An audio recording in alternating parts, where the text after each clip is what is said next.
அல்ல, அதை ரசிக்கின்றவர்களுக்கும் ஒரு ஆர்வத்தை தூண்டி நம் தமிழ் கலை இவ்வளவு தூரம் புகழ் பெற்றுவதற்கு காரணம் நமது முந்தைய ஆசான்கள்.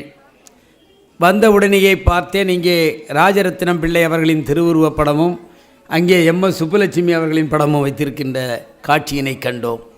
பழமையை மறக்கக்கூடாது, கலைத்திறன் உடையவர்களை எப்பொழுதும் நாம் பாராட்ட வேண்டும் என்ற ஒரு சிந்தனையோடு இங்கே செய்திருக்கின்றார்கள்.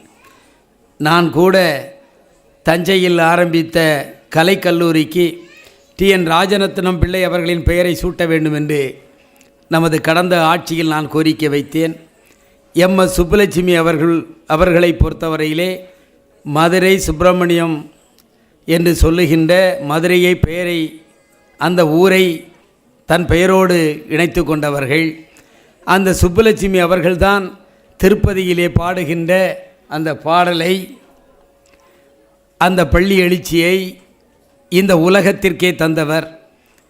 உலகமெல்லாம் இன்று வெங்கடேச பெருமாளை வழிபடுகின்றார்கள் என்று சொன்னால் அதற்கு எம்.எஸ். சுப்புலட்சுமி அவர்களின் பாடல்கள்தான் இன்னும் உயிரோட்டமாக இருந்து கொண்டிருக்கிறது.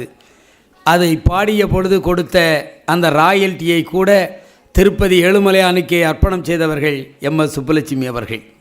எனவே இப்பேற்பட்ட ஒரு நிகழ்ச்சியில் கலந்து கொள்வதற்கு மன அமைதி வேண்டும். இங்கே வந்தால் மன அமைதி வந்துவிடும். ஆனால் காலம் எங்களுக்கு அந்த தூரம் இடம் தருவதில்லை.